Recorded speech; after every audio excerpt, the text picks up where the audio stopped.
when I was small, I've heard it a lot when people come back to me and tell me that you are jack of all trades and master of none. So this was something that I actually grew up with, and I wanted to tell them at every point of my life that look, I am good at all things together, and I am not just jack of all trades. I see myself as being good in each and every situation or aspect that I'm in. So, from childhood, I have been an artist. I have been an academician. I have been a doctor, and I've done loads of things. And it was only when I picked up a book called the Neo-Generalist that it made me realize that I was beyond labels. And I'm very happy today to have the very author of the book here. He's a good friend. I want to welcome Kenneth on the show. And I'm going to give a brief introduction before we ask him to talk about himself. So, Kenneth Nicholson joins us live today, and we will be talking about thriving in a post pandemic world. Kenneth is the founder and the managing director of Future Shifts. He's an advisor, educator, writer, speaker, and thinker. He helps leaders live informed, meaningful lives and make wise choices that strengthen the society and leave a positive legacy for future generations. He has co authored the book, The Neo-Generalist, Where You Go Is Who You Are, where he explored the value of multidisciplinarity. Kenneth operates from three principles: daring, caring, and sharing. Dare to think beyond boundaries, care about the way you work, and share to inspire others, create value, and benefit the common good. So, Kenneth, thank you so much. It's been a long journey, Yes. making it possible for you to come on this show. Where I'm so happy we are doing this discussion today. Hi, Himan, and thanks for inviting me to come and talk with you. It has been a long journey. I think we started talking about this some month ago, right? But I mean, it is a crazy world, and I think we both are busy with living our lives and coping with what's going on at the moment. So I am really happy that you're so persistent, and you've even been writing that to me. So thank you for being so persistent and wanting to really have this conversation. I think it's going to be an important conversation. Pleasure's all mine. And I welcome all the audiences who are watching us live today. And trust me, if you're going to go on the social media and search up Kenneth, it will be very difficult to know this man because he's been there on so many platforms, talks so much about the subject that we're going to talk about. It's just phenomenal. Thank you, Kenneth, for being who you are. So tell us something about your journey and what led you to really becoming who you are today. Let's start from that. It's always difficult when people ask me that question. I think you mentioned that yourself, right? Um, I think I'll start somewhere else potentially, because the thing you were being told when you grew up, that you should focus on one specific thing, and you shouldn't be a jack of all trade. I mean, that whole saying actually has another sentence in it that says a jack of all trade is better than a master of one. So sometimes we leave that out, and I think my journey throughout life has really been a journey of curiosity. So I'd say that that's probably the word that sort of encapsulates what I've been doing in my life. I have multiple interests, so and you could say, I mean, I didn't grow up in a household or in a community or where it was sort of the norm. You could say that this was something that was usual to do. I mean, it was like a small town community I grew up in, and it was a very safe and good upbringing. Um, but I have always been curious about sort of what lay beyond that city where I grew up. Um, and I mean, in the Neo-Generalist, both Richard and I, we share our stories, and I'd like to share one specific thing that really sort of is important for my life, because I had a grandfather who was really, I mean, he was a mechanical engineer, so he was sailing on the seven seas of the world, and I have vivid memories of him coming back home with stuff. You know, he's taken back home from abroad. So he had two parrots, for instance, um, which was quite exotic in a way. Yeah. Uh, and you know, after he passed away, the most dear thing I have to remind me of him is I have this stuffed uh, crocodile in my living room, uh, and it keeps reminding me of him when I look at that. But at the same time, I also grew up with a father who was really skilled with his hands, and my father, he can do almost anything. You know, he has the patience to do that. But he became an accountant, so he grew up in a family where they were, you know, from a family of farmers. And I just recently I had a conversation with him about that, where he showed me a newspaper from the day that he was born. So it was the middle of the Second World War, and it was interesting to see, because I think maybe somewhat this is related to your question also, because to me it just shows that we grow up in different times, right? So there are different times when certain things are needed and certain things are preferable to do or to have, or skills to have, you could say, ways to think, ways to act. And it was a really good reminder when my father, he showed me that newspaper, because it was like, oh my God, I mean, imagine that things were like this back in the days. And, you know, I suddenly understood. And I think it was also, I had a talk with my father afterwards. I said, you know, I really appreciate you showed me that, because it, it sort of made me realize why you do what you do and why you think like you do. So to cut it short, I mean, I think curiosity is really the driving force in my life. That's amazing. So, Kenneth, I also want to ask you, since our title speaks of new generalist, and I must tell you that when I created my CV or my profile, my professional profile, I always have one of the talents listed as neo-generalist. And typically, I have people come back to me and ask me, what do you mean by that? You know, so I think I'm going to open this question to you for our audiences also to know. A lot of them may not know this term, and a lot of them may know it.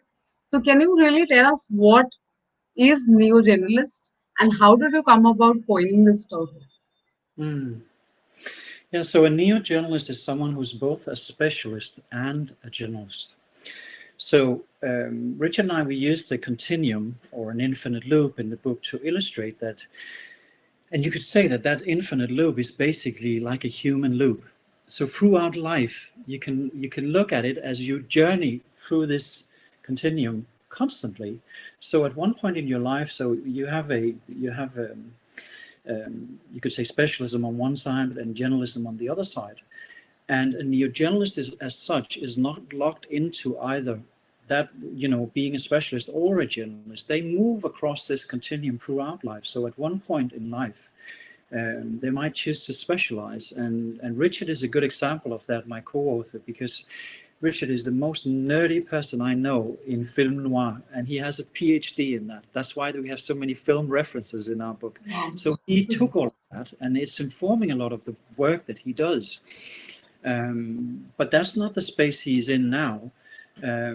So I think, to put it simply, it's that we go through life as a journey, right? And we pick up these various things that are important to us. We educate ourselves. We get exposed to certain people. We read stuff. We watch films, whatever it might be.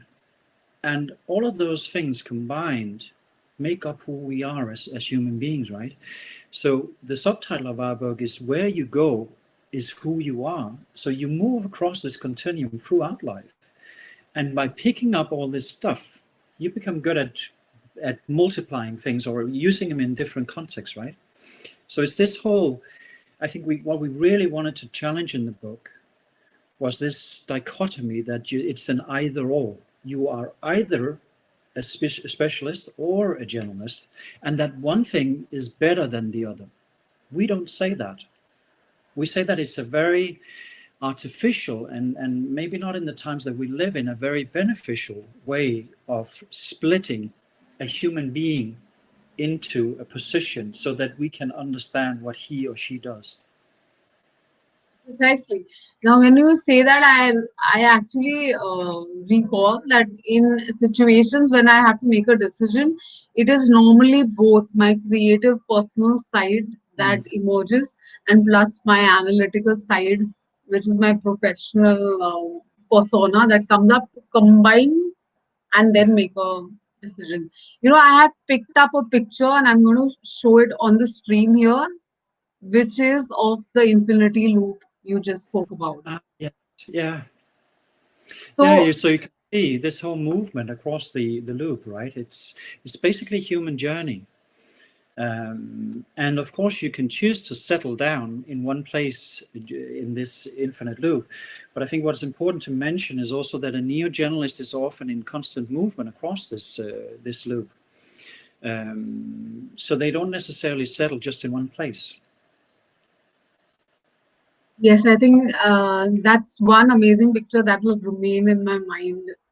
Let us step a little back. Why do you think the separation in the past came up between being a generalist versus being a specialist?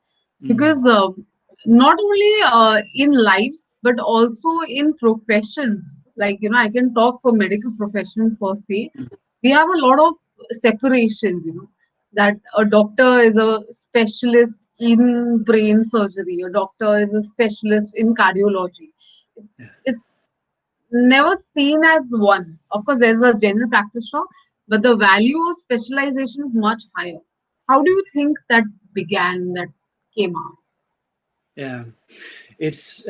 I mean, I think I mean, before we had this conversation, or before we did this conversation today, you mentioned and you talked about your experiences, and I think the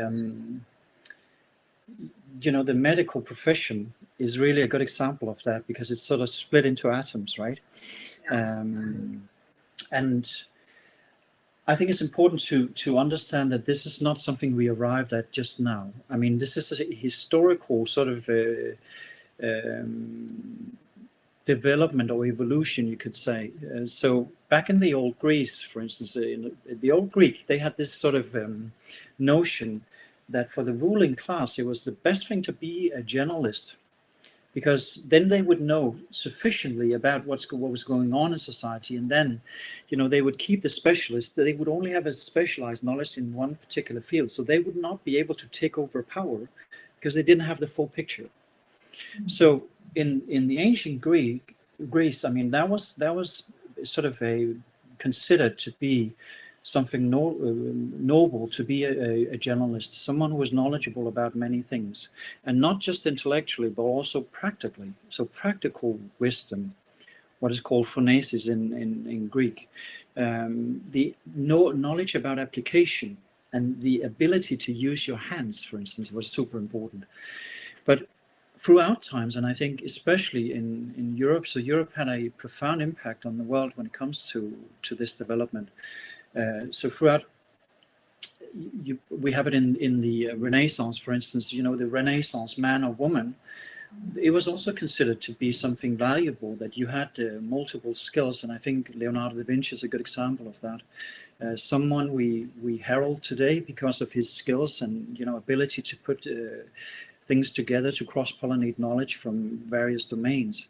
And then with the Enlightenment in Europe, there was a greater emphasis on the rational thought. So Descartes, for instance, talked about, I think, therefore I am. And this whole idea of splitting things into more fragmented work domains was really accelerated when Adam Smith wrote his book about the wealth of nations. And it sort of became almost like a blueprint for the industrialization, because basically he talked about separating or the division of labor, right? Um, so that you can become more efficient by splitting things up into smaller tasks. And then those tasks would be performed by specialists. And of course, I mean, that's sort of the whole conveyor belt kind of thinking that then later people like Henry Ford really picked up on. So that is the foundation of our modern society. The case here is, though, that that world no longer exists. So we are not necessarily in a world where we just have manual labor. We are in a knowledge society where the conditions for this kind of work has totally changed, um, and um, and I think this whole idea of either or with Descartes, and this whole notion of that it's great to be the thinking rational man, that laid the foundation for the economical man also. Focus on growth, focus on maximizing profit, specialization, all those kind of things have sort of been with us as an underlying dogmas in the world that we live in. And I think it's time to challenge all of that. Yeah, very well said. In fact, coming to directly our topic, which talks about living in a post-pandemic world, I also wanted to talk a little bit about the corporate sectors because I know you do a lot of talks there.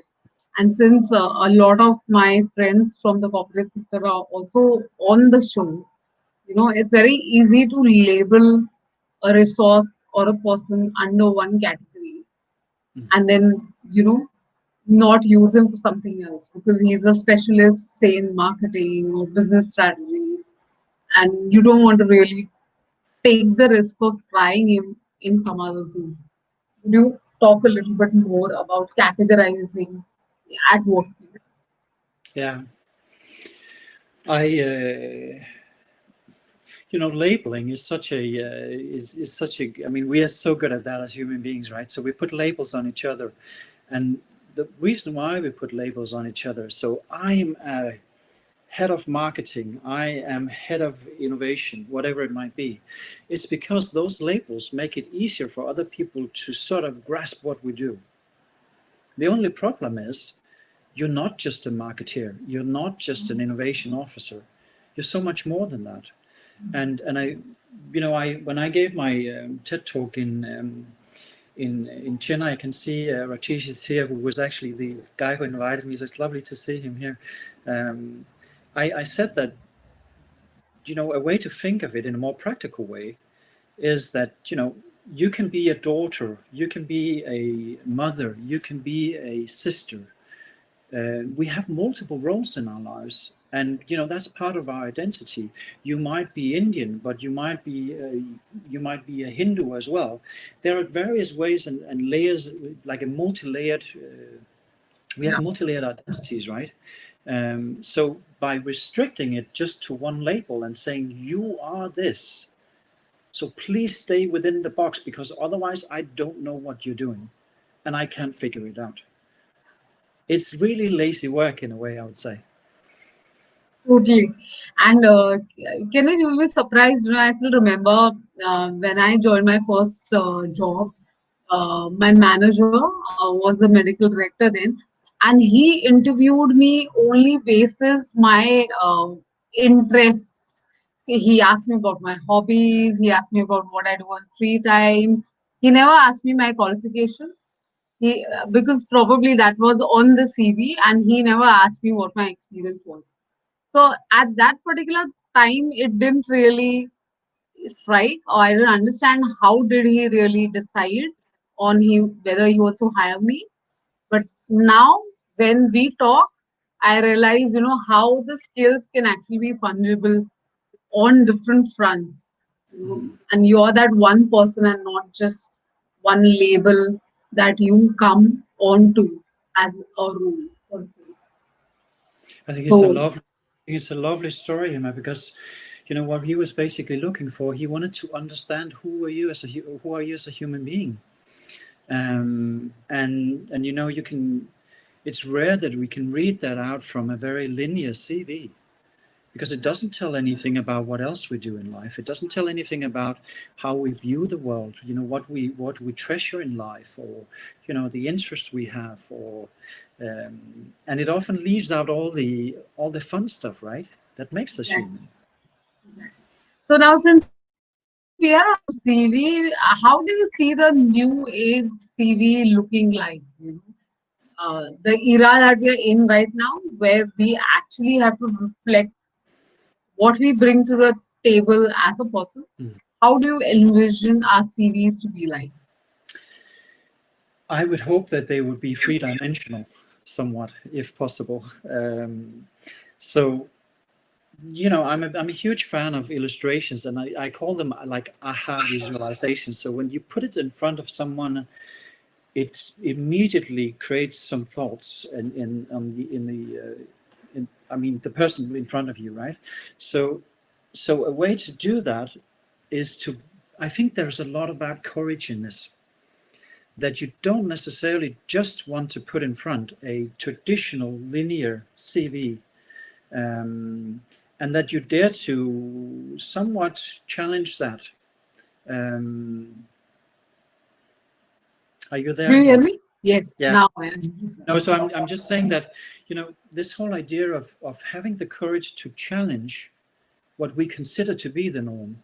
So if we think, and I think, look at any LinkedIn profile, you have a very linear structure to your life trajectory, right? But that's why you have a summary on LinkedIn, for instance, to tell something about yourself that doesn't come out. And it's not necessarily, I have created a company and we have X amount of, multi-million dollar revenue or whatever it might be. It's Yeah. actually to tell something about yourself. What do you care about? Who are you? Why should I hang out with you? And so this whole thing of creating a CV, I mean, using an infinite loop would be one of them, but you can make that digitally. I mean, I've talked to people in Denmark about creating this sort of more, interactive CV where you use the loop to say, this has been my trajectory through life. And then you can highlight it with videos. You might have had an internship in Africa. So you have a video from there. You upload that into the loop, and you highlight that. You show that to people, and then it becomes a conversation starter rather than something where people are judging you from Yeah. a linear CV. Yeah. I think that's very interesting because I mean, I'm a very visual person, so illustrations appeal to me as well. And I actually did this experiment where I send CVs, the word CV, the linear CVs, to a couple of random companies versus sending an illustrative CV with both. Where I mentioned that I do live stream, I mentioned I am creative, I've done projects. It had a picture of me, my strengths, and who I am. And the responses that I got from that experiment was amazing because five out of the 10 companies I applied to with which animated and illustrative CVs actually had better responses than the linear ones. Yeah. So, yes, what you say, I think, is very relevant.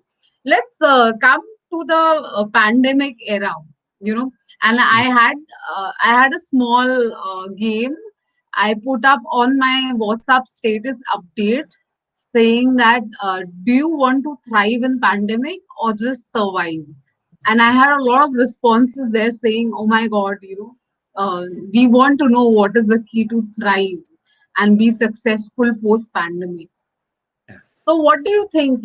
How has pandemic or how is it going to change the world, the workplaces that we are in? And will these principles of specialization still apply? I mean, it's a huge question, right? And yeah, where do you begin with sort of addressing a question like that? I think it's super hard, because it's.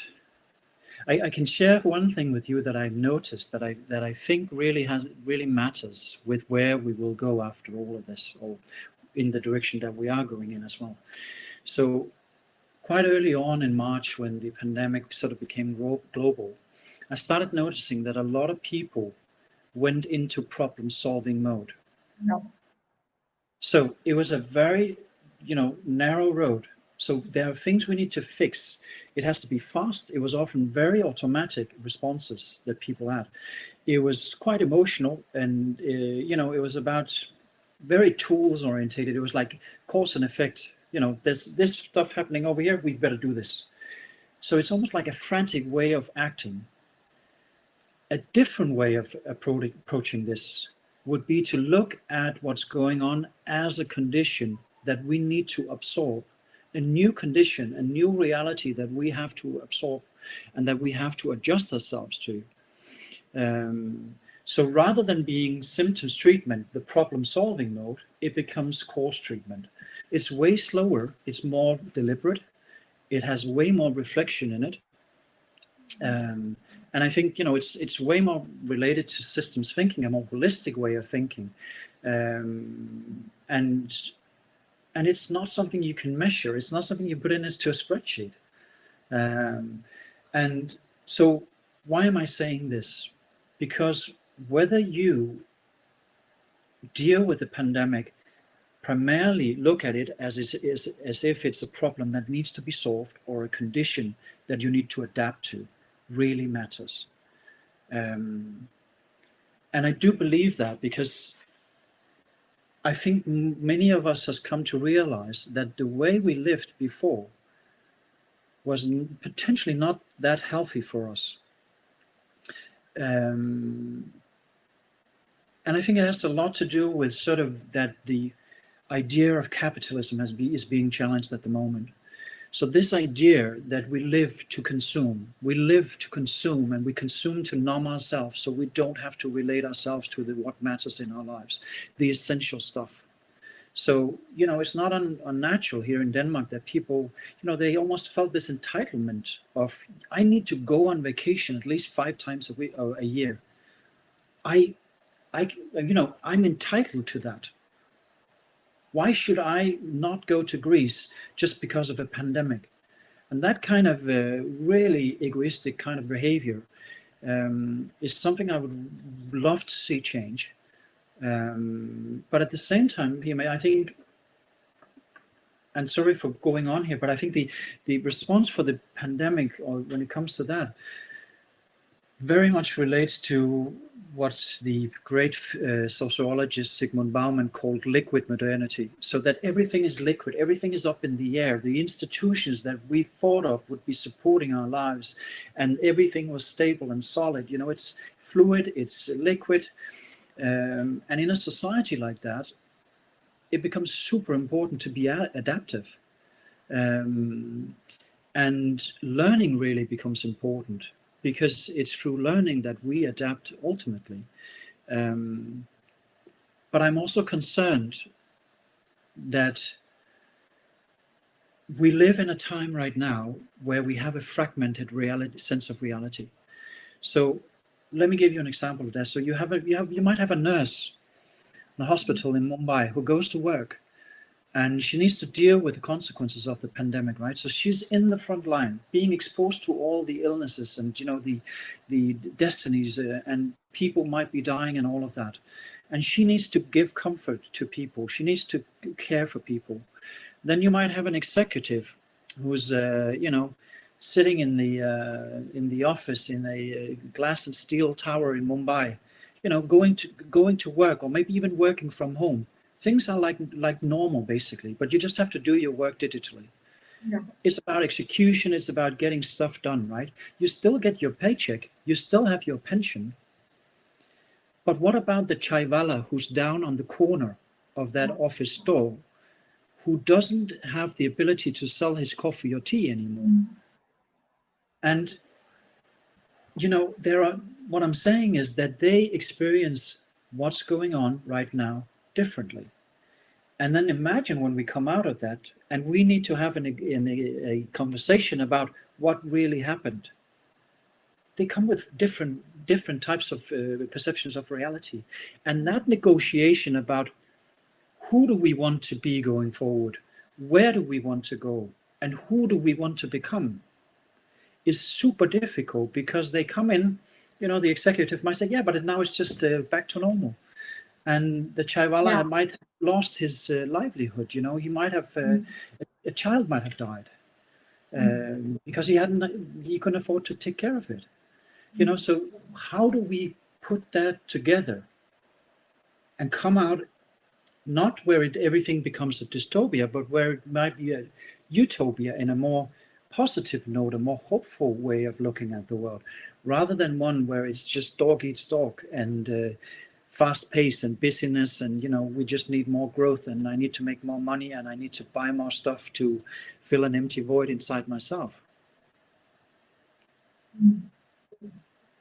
That's really a thing. In fact, I had a small story to share. I have a friend who is a travel agent or a travel person, Mm. who she organizes travels for people. Of course, with the pandemic coming in, the business was completely out Yeah. and out for good for long months. Now, in this case, she had two choices. Either she could wait, thinking that what will happen and how will I make things happen. Mm. The other thing, what she did was actually come out with virtual tours. It had virtual tours with information and about the culture of different countries. And you will not believe there were people who were signing up for this, and paying for seeing the virtual tour, Mm. understanding about the country, culture, talking to people of that country. So, you know, I listen to you and remember her because I'm getting goosebumps and I'm telling you this. She is so rightly adapted to the situation and creatively came out with a different solution to sustain herself. Yeah. I Which think was, I'm just curious to know him. Where do you think that comes from? What's your take on that? as in, where do you think that? Oh, that definitely comes from. At least I feel when you push someone in the corner, or for that matter, if there is a catastrophe or there's something or there's a narrow road, that's when you start looking at options. Because you have no way out. You don't have a back door open Mm. that you can escape through, and that's your only chance. Mm. You have to make something happen. And potentially, Kenneth, it's my belief that each and every person has a potential to be a what you call generalist and a specialist both. Mm. It's just that we identify with one picture so much that we forget to look at the other picture, Mm. you know. So that's my take. I don't know Yeah. what's your take on that. Okay, I I think, have a, yeah, I, I think it I have is. an audience. Yeah, Sorry, I am yeah, please go interrupting. on. No, no, I was just saying I have an audience saying survival instinct. Yeah, but Yeah. survival instinct is one thing, right? It's also, but what constitutes survival instinct? And I think there's some sort of inner resilience, um, my opinion on that is that you grow that inner resilience because you've had experiences in life, prior experiences where you managed. But it's also got a lot to do with the support system you have. Did you have caring parents who were encouraging you to go out and try things and fail and support you if you did that? Do you have a community around you that can help you in times of, difficult times? Do you have people who you can talk to?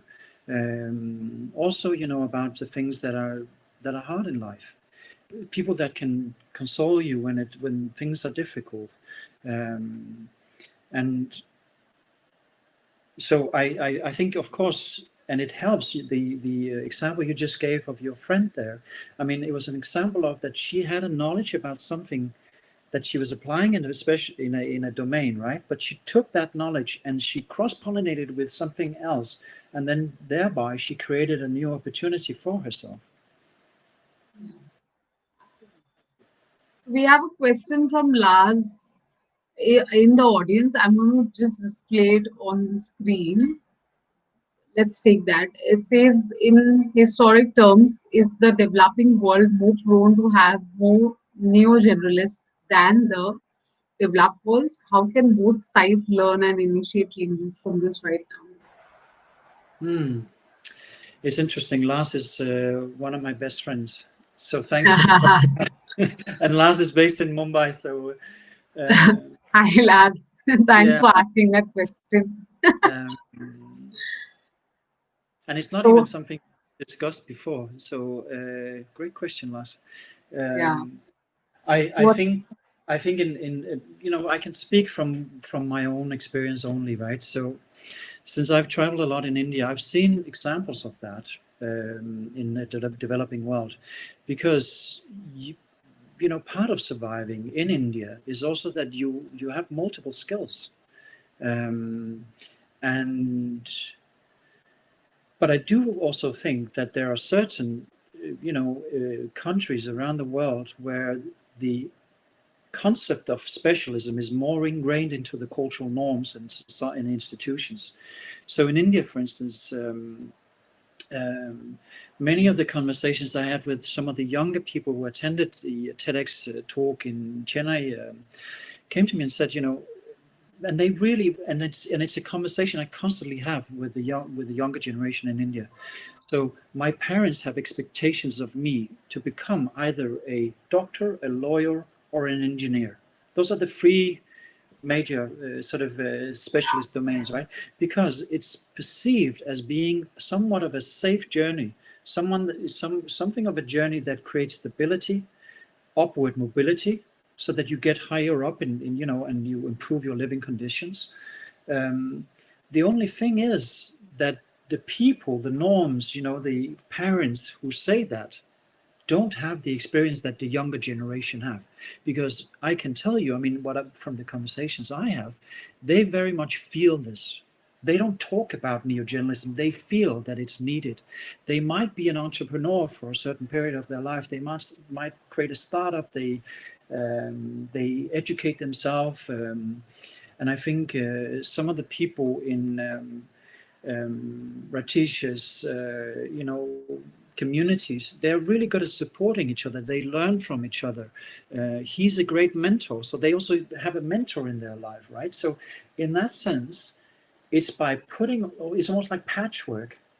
So, putting all this stuff together, and what I have noticed is that in India, the younger generation to me seems more curious. They are just like sponges. They just want to, they're really curious to know. And I enjoy that, because it's really a pleasure to be around people like that, because they have a high energy, right?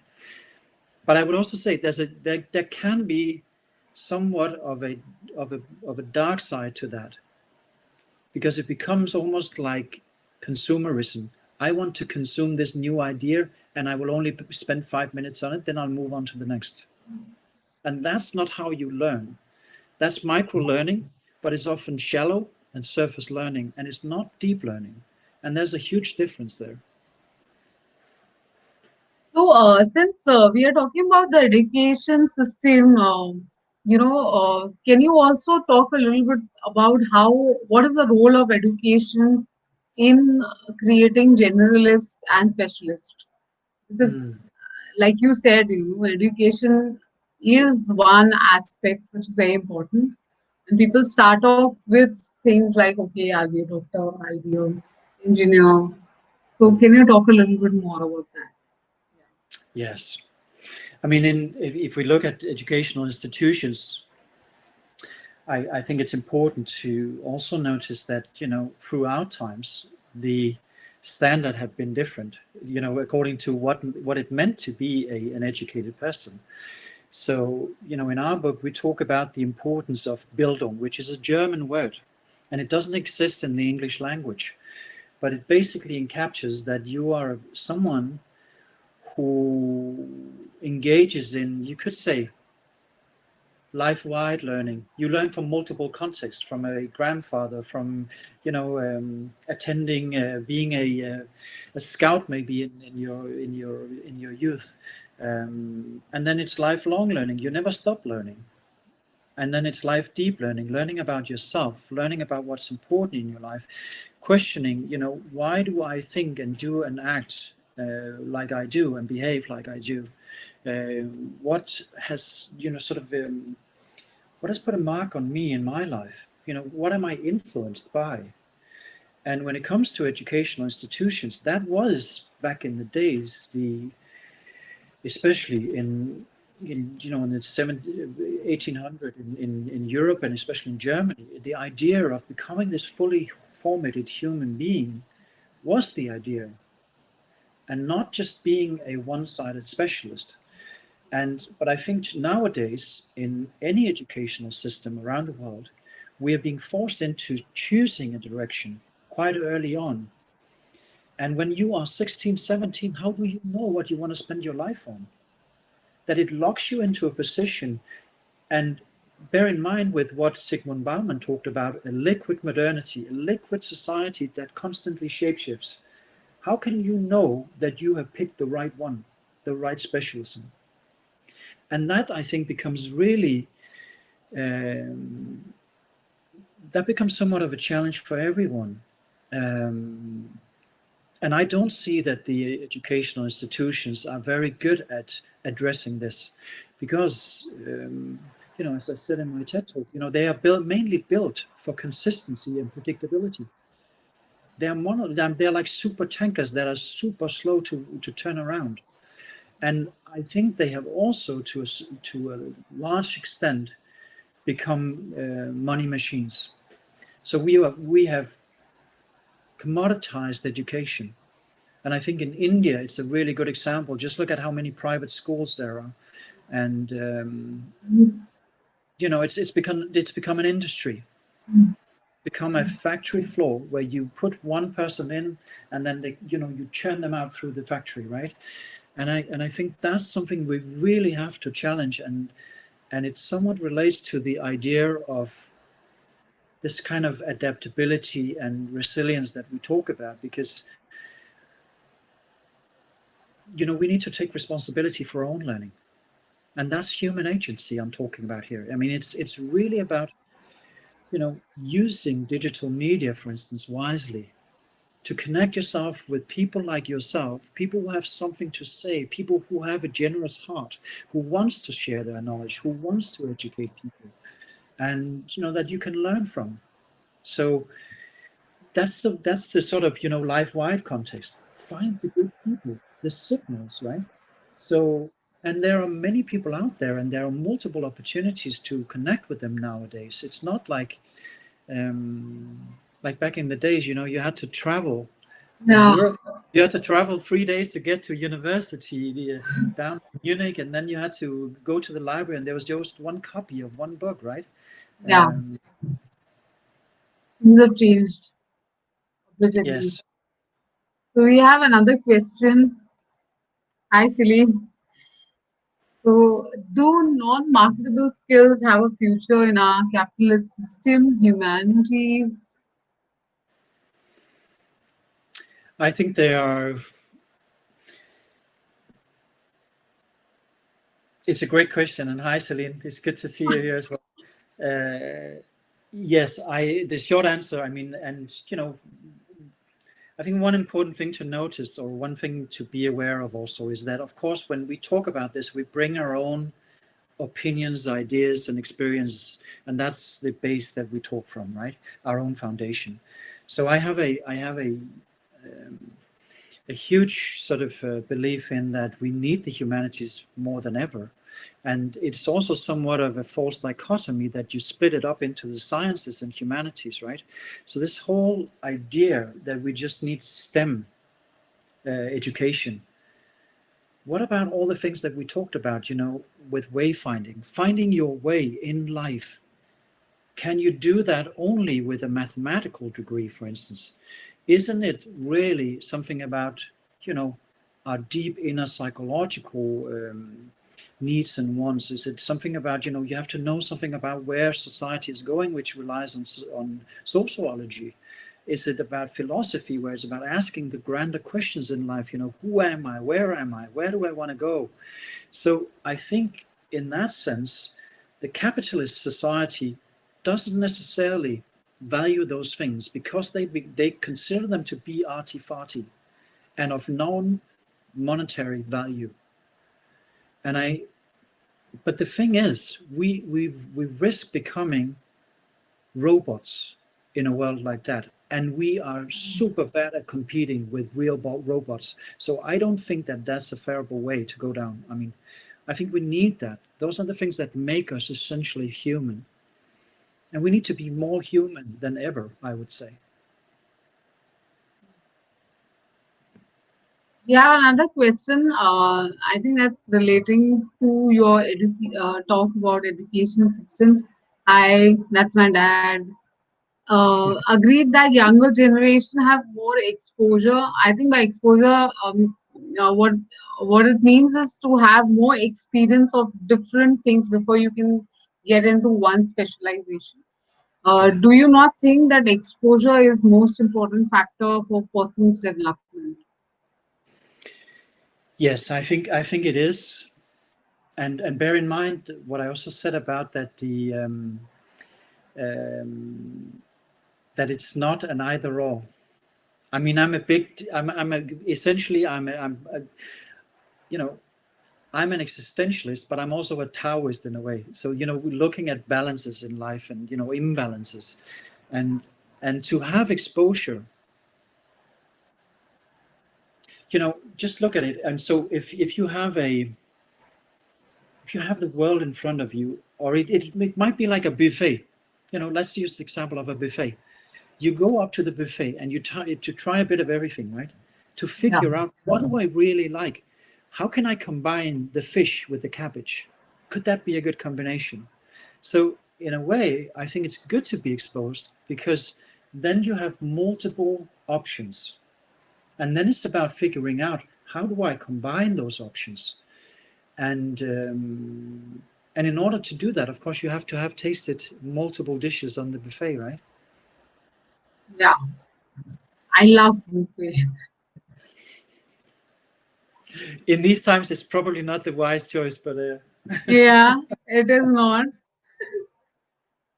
So, tell us, what really are the main drivers of being a neo-generalist or giving rise to a neo-generalist in the coming future? hmm. I, that question is probably one of the most important ones, I think, because why are we talking about journalists and specialists? Why Yeah, does it even matter? Why is it so exactly. important? Yeah, Uh, and to fully grasp why that is important, we have to go to the core of the matter. So, the where we are today is a consequence of our focus on journalism and specialism, because our institutions have been founded on those principles, right? The way we think, we behave, we act is primed by our generalist specialist approach. And why is it important in the times that we live in now? Well, because there are all these wicked problems that we're surrounded by. And, the pandemic is just one of them. Um, the climate change, and, the whole thing with the ecosystem breakdowns, and there are so many wicked problems that we are faced by, and you cannot address any of those major issues in one field of knowledge or in one specialism. You need to draw on multiple fields of knowledge in order to even address that. Institutions have to work together. They have to understand each other. They have to have the willingness to do that. And the thing about wicked problems, of course, is that they are so, there's a contextual interrelationship between them. So, you know, you could compare it, an image for that, or a mental image, it's like a ball of yarn. And if you pull one string one place, it has an impact somewhere else in the system. And it's a very narrow-minded approach to think that if we just focus over here in our specific domain or specialism, then we can solve the big issues that are challenging us in the world. It's never going to happen. And that, I think, is why it's important to have neo-generalists, because they traverse different domains. They speak different languages. They know how to take knowledge from one area and apply it somewhere else. So that's cross-pollination.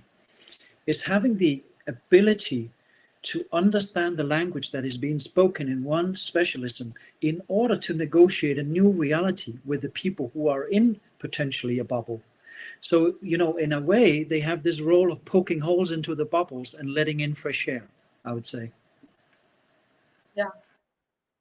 So, it really tells me that we are in for a change now, especially post-pandemic era is going to be challenging our status quos in a lot of ways. And probably the key to thrive and be successful therein is to have neo-generalist people of that cadre on the workplace, to give you perspectives and look at different things and look at things very differently. Yeah. So, Kenneth, then what's your message to all the corporate people who are watching you? Do you have like a message for them Mm. for preparing themselves for this Yeah, new change that is going to come in or has already come in for them? I think my message to them would be to be a bit more open-minded about people with who doesn't necessarily look like themselves, and being, I think, any change in society is a change of conversation. You start talking about different things, you start introducing new words, and then you open your eyes so that there's a different way to do this. So it comes back to my point about wayfinding. If we have to negotiate on the back of the pandemic who we want to be, where we want to go, and who do we want to become, that's ultimately, three major existential questions. And it matters because, it it it matters on an individual level, because it's about, do we recognize human potential in all its shapes and forms? Do we see what a human being is constituted of? And not just applying, and just putting a label on and saying them, oh, so you're a marketeer. Stay in your box and don't talk about all the other stuff, right? So it's about human potential on an individual level. But I think on a more collective level, we really need them to address these wicked problems. And sometimes people don't see, and especially executives, they don't see that people do this because a lot of it is invisible work. So to those people, I would also say, look at one of the greatest leaders we've seen in many years, in Barack Obama. So I'm reading his book, his biography, A Promised Land, at the moment. Look at what shaped Obama. So he was a child who grew up in Indonesia. He had an African father. He had an American mother. They relocated to Hawaii, a different third culture, right? He studied to become a lawyer, but he also did community work in Chicago. Then, he went into politics, and what Obama became famous for while he was the president was to bring in multiple perspectives and sort of hover above all of that and say, okay, I've listened to your perspective. I listened to your point. Here's a specialist who says this. What do you think we should do? And then he would be the synthesizer of all that information, saying, based on what I know and what you said, this is what I think we should do. So there is a reason, I think, why this is needed. Because if you want to become a good leader, you need to have that perspective. You need to be a good playmaker. And that's also, with what the metaphor we used in our book, the number 10 chapter, is basically a reference to the number 10s in football, the great playmakers who just distribute the ball, who has a multiple, a dragonfly view, that they can shift perspectives constantly, and they just see things before everyone else. Um, and I think that is super important. And so it's about being open to that. There's not just one way to be human. And it's a way more mature approach to looking at a human being in front of you, to recognize that that person has lived a full life, and that I might have to be interested in that person's life story rather than a CV, right? And then having the courage to let people do the work, supporting them, because there's also a support function in all of this. Protect these people, because they are super valuable for innovation, for change, for being the people who can actually broker knowledge in companies. So it's about allowing them to do what they're really good at. That's sort of the message I would give to corporate people. I love that. It's so amazing when you say these words. It actually makes me realize that it is during this pandemic situation that the lines between professional and personal life have blurred. In fact, have become invisible. Where we actually have merged our personal lives and Mm. homes and work to make it a complete experience, which actually is the essence of a human being. Yes. Yeah, and when if we take it seriously, that we talk about humanizing organizations, so that's sort of a corporate buzzword right now, right? So this whole thing about how do we become more human, we know that it's common sense. It's not rocket science, really. So it's also about allowing yourself to be this fully, a full human being. And I think in the beginning you said this, you had this interesting observation about being um, and you mentioned something about being rational, being analytical, and linear thinking. And there's a book that I really want to recommend. It's called The Master and His Emissary. It's written by a man called Ian McGilchrist. So he talks about that our left brain focus, our focus on rationality, on linear thinking, on analytics, is the master, and the right hemisphere is basically sort of the suffering from that, because that's the more creative, imaginative, the holistic thinking part of us as human beings. So coming back to my point is also, if we know that this is an integration that's needed, just like with the specialist and the generalist. So it's not a dichotomy. It's not something that is opposite. It's not something, well, it is opposite, but it's not, one thing doesn't exclude the other, right? But the problem, I think, in many organizations, I mean, people should be walking around like this because they're mainly left-brained, right? And that's what we value, and that's everything that is like, oh, but it's just noise and it's just disturbing and I don't want to hear, and it's just it's too creative, or and especially when you find yourself in a crisis, people have a tendency to reverting back to the rational, analytical, you know, cost cutting, and not focusing on education and learning, and basically adapting to that new condition. So they go into problem solving mode, but they forget that this is a long-term thing that they need to absorb. Hmm. So I have a lot of good words coming in from Laz and from Tanmay. They have some nice words to talk about you, the discussion, and how you've been a great fan of yours. All of us are great fan of his. So, Kenneth, I am inquisitive. I want to ask whether neo-generalists are born Mm. or you can acquire it. What do you think? Do you want to share your perspective on that? Because I'd love to hear what you think. So now this is my point of view Mhm. because I mean, I know I've been questioning things and why these things are this way, why I'm supposed to do this, what I'm supposed to, who am I? These questions came on right from the beginning. I remember way in the childhood me doing this. I Mm, also remember one of my teachers actually going back and complaining to my parents that look, your child really questions so much, you know.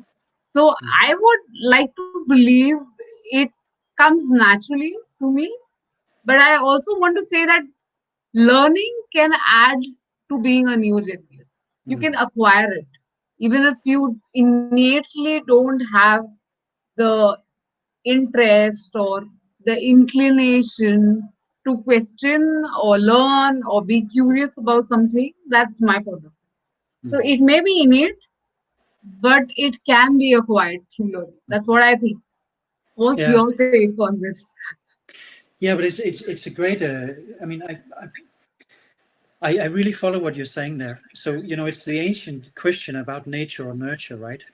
And then there's sort of the unknown factor that has sort of creeped into that question in the later years with the discovery and research in epigenetics, for instance, that we have memories that are sort of embedded in our DNA, right? So that you might even have traumas in you. Um, and I think to a certain degree, I would, so it's really where do you stand in all of that? I think it's a combination of those things. I think the cultural norms and the cultural primings and the social aspect of all this is really important. So I saw when your father was here. I mean, it's lovely to see your father on the show, and congratulations with doing a great job with your daughter, because you must obviously have supported her in doing that, being inquisitive. And I think that's important, that you have someone who doesn't bring you down if that's what you do, right? So that supports you and say, if you have a question, let's go out and explore. Let's figure it out. So having a learning mindset in that sense, I think, is really important. Um, that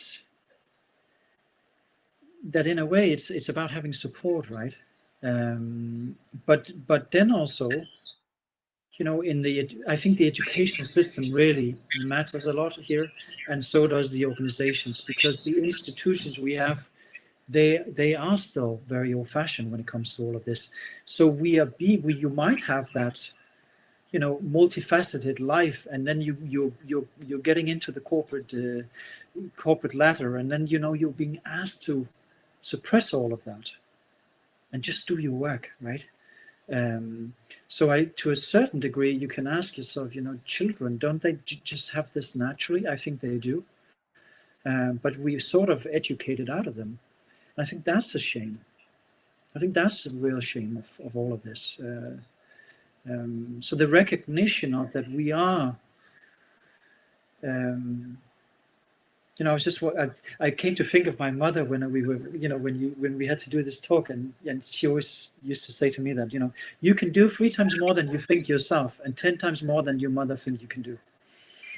So that's really sort of the approach. If you have a supporting family that Yeah, encourages you to do this, I think it really matters a lot. totally. So I have Tanmay actually summing it up, telling us that nature plus nurture. Love that. Yes, yes. That's a good sum up. Hi, Tanmay. It's great to see you. Yeah. So, we can go on and on this, but before we actually come to our end or conclude the show, I want you to talk about learning, Hmm. and how learning will really enable people to equip themselves in the new era, in the new world that we are seeing right now. Mm. And what is its role in, creating a neo-generalist? Yes. Yeah, so learning is probably sort of the common denominator in my life. So, and I think when you think of learning today, it is of course in a way different than, let's say, before the beginning of when we started having smartphones, for instance, and the internet and all that. So learning is something that constantly changes throughout time. you know, but there's also a constant in it, in a way that, what we don't talk that much about, what we should be talking more about, is pedagogy. How do people learn? The foundation of learning, the foundational stuff. And there are things that we know is important for human beings when they learn. So that might be play, it might be practice. So it's not just intellectual work. So being exposed to a multifaceted way of learning, a learning environment that is not just intellectually based, that is not just about figuring it out or being rational. I think that's important. Social learning becomes super important in these times as well. So you and I, we share knowledge here, and we have been connected by Celine. And all of that is just one big bundle, you could say. So we are fortunate to have people that we learn from in our network. And there are many people in the chat room here. I can see Tanmay, for instance, is someone I've learned a lot from over the years. And he's a great synthesizer, and his visualizations are amazing. So, this whole way of learning is that it is through learning that we adapt. And because learning is, it's three-dimensional in the sense that also, and there's a bit of echo on the line, but I'll just continue. Yes. Okay. So it's very fashionable nowadays to talk about learning, unlearning, and relearning. And my concern is that it becomes like corporate jargon, because it is really profound to think about it in that way. But learning, of course, is acquiring new skills and stuff and knowledge. But unlearning is also letting go of something. So when we talk about, for instance, unlearning in relation to wayfinding, what do we need to stop doing? What is it that I don't want to do anymore? What is the essential thing in my life? If I want to thrive going forward, what should I stop doing? So the unlearning part is super important, because that frees up space to focus on something that's more important to us. And then the relearning is, connecting with what we already know is important, but we have forgotten to practice.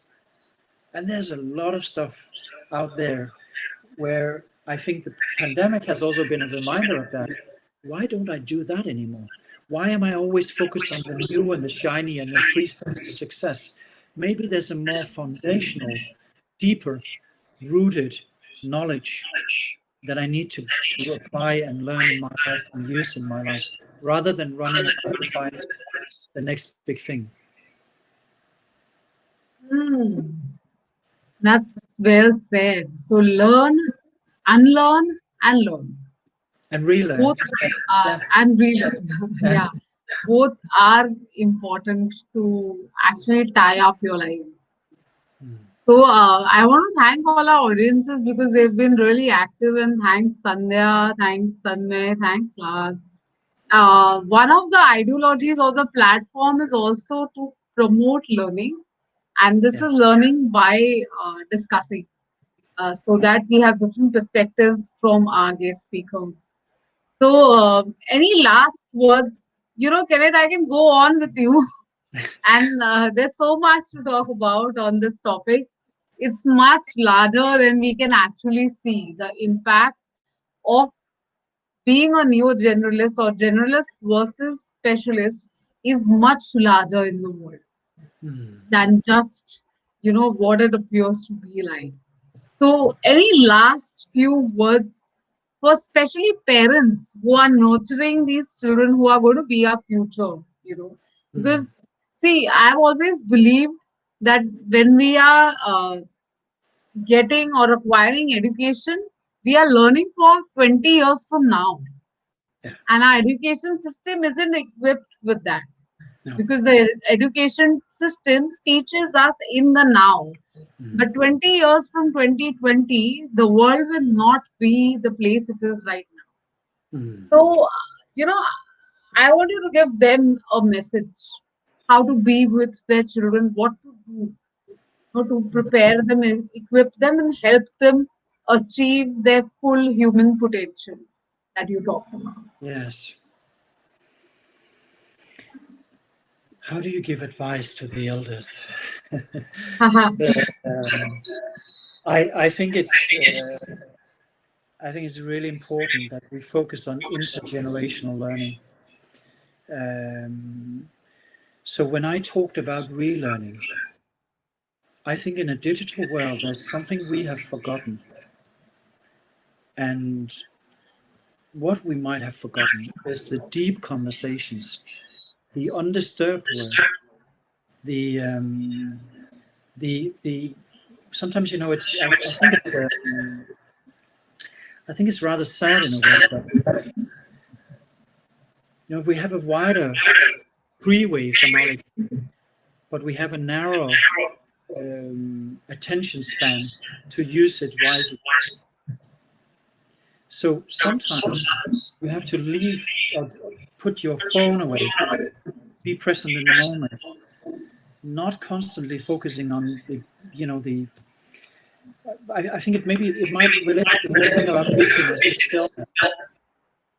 So there's something we need to learn from the older generations by being present in the room, going out to play in nature, not just constantly being on our smartphones and iPads and sending messages and WhatsApp and posting stuff on Instagram.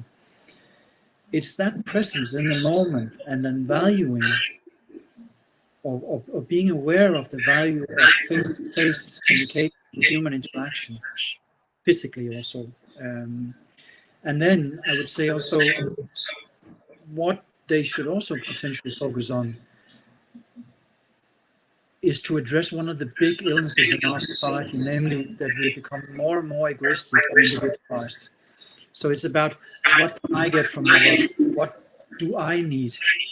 So taking the other into account, learning that you are not anything without the other. So we write about the concept of Ubuntu in our book. So the Ubuntu is an African, concept that we are human because we are connected to each other. So it's not just an egoistic endeavor to be a neo-generalist.